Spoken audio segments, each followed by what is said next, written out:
Hey everyone, just want to thank you so much for joining me. I know this video is slightly late because I'm about to admit that I've been a little under the weather this week. But here we go. Let's go ahead and get right into Acts chapter 14.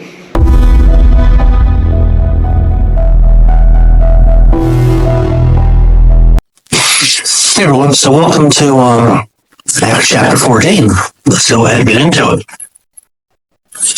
God and Iconium, they entered together into the Jewish synagogue and spoke in such a way that a great number of both Jews and Greeks believed.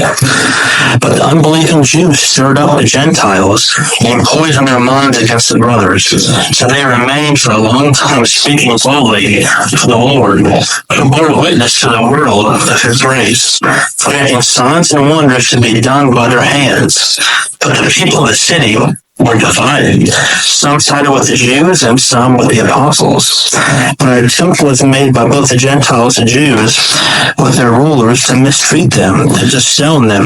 They learned of it and fled to Lystra and Derbe, cities of Lycaonia, and to the surrounding country. And there they continued to preach the gospel. So in this first section, we have, Paul and Barnabas and Iconium. Since they moved on to their rejected Antioch. And we see, with them preaching that many Jews and Greeks believed what non-believing Jews called flaws. We see, because of this opposition to these problems that Paul and Barnabas stayed longer than they probably needed to in there, just to make sure. It's important in this section, they start, calling Paul an apostle, which we know that, in scriptures, again, it's just from the beginning of the book, 3 and Acts, we see that, what the qualifications were for an apostle. So they're basically saying that based on the fact that, Jesus personally came down and called Saul, that he would be considered an apostle. But they also then learned that there was a plan to stone them, and they quickly left. They moved on to Lystra. Now at Lystra, there was a man sitting who could not use his feet. He was crippled from birth and who never walked. He listened to Paul speaking, and Paul looking intently at him, and seeing that he had faith to be made well, said in a loud voice, "Stand upright on your feet." And he sprang up and began walking. And when the crowd saw what Paul had done, they lifted up their voices, saying in Lycaonian, "The gods have come down to us in the likeness of men."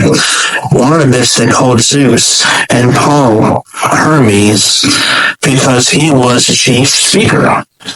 And the priests of Zeus, whose temple was at the entrance to the city, brought oxen and garlands to the gates and wanted to offer sacrifice with the crowds. But when the apostles Barnabas and Paul heard of it, they tore their garments and rushed out into the crowd, crying out, "Men, why are you doing these things?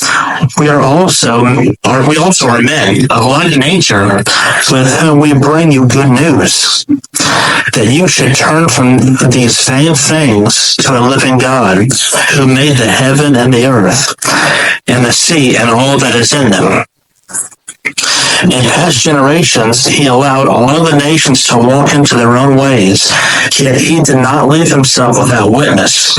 For he did good by giving you rains from heaven and fruitful seasons, satisfying your hearts with food and gladness.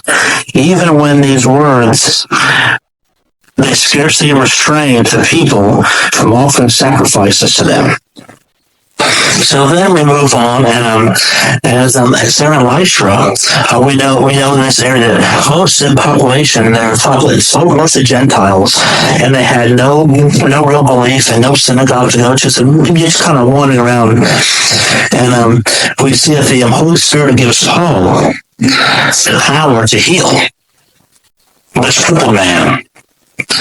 And the bad part about that is all the people there, believe that because of the healing that Paul and Barnabas did, that they were Zeus and Hermes, because, in that area, A lot of them were polytheists, meaning they believed in multiple gods, kind of like Greek mythology. They believed in multiple gods and wanted to sacrifice them.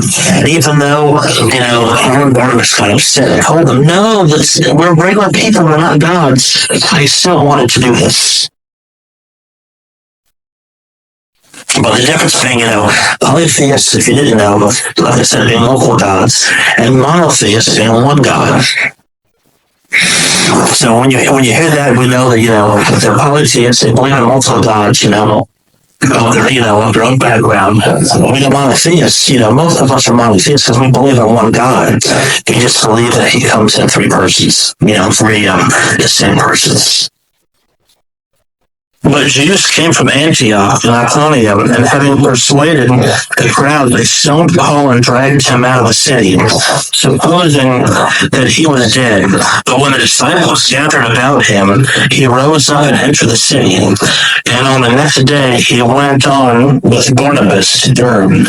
When they had preached the gospel to that city and had made many disciples, they returned to Lystra and to Iconium and to Antioch, strengthening the souls of the disciples and encouraging them to continue in their faith, and saying that through many tribulations we must enter the kingdom of God.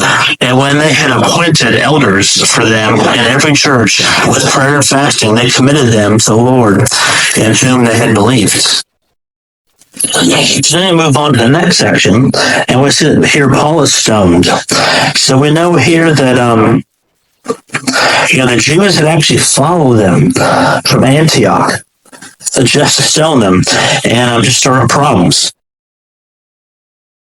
And look at the distance. We see that the Jews wanted to take them out so bad that they followed them what looks to be about 100 miles, from Antioch and Iconium, just to be there to stir up trouble and to try to take Paul and Barnabas out. We know by the plural form of disciples in this section, there was a group of believers there for support. And back again, we see that they also surround Paul, possibly to pray for him or to mourn for him till he got up and they're right back in the city. And we see in this chapter 2, we know that Paul wanted to stay nearby the local churches and to watch out for them. He also chose this time to appoint elders to the churches, so they could take care of things while he was out sharing the gospel. Then Paul passed through Pisidia and came to Pamphylia, and when they had spoken the word in Perga, they went down to Antalya, and from there they sailed to Antioch, where they had been commended to the grace of God for the work that they had fulfilled. And when they arrived and gathered the church together, they declared all that God had done with them, and how He had opened a door of faith to the Gentiles, and they remained no little time with the disciples. So then finally, to end the chapter, we see that Paul and Barnabas returned. They retraced their steps back to Antioch. And it's here that we know that Paul, was meant to be in Antioch to spread the gospel. And it's believed that possible here that could have been where Paul wrote to Galatia and wrote that letter. It's also interesting because if you look up Antillia, which is the port city where they tend to use as a central location, it's still a port city to this day, and there's even what's the remains of an old mausoleum nearby. So it's still considered a port city even now, almost 2,000 years later. So I just want to finish off by thanking y'all for joining me today for chapter 4.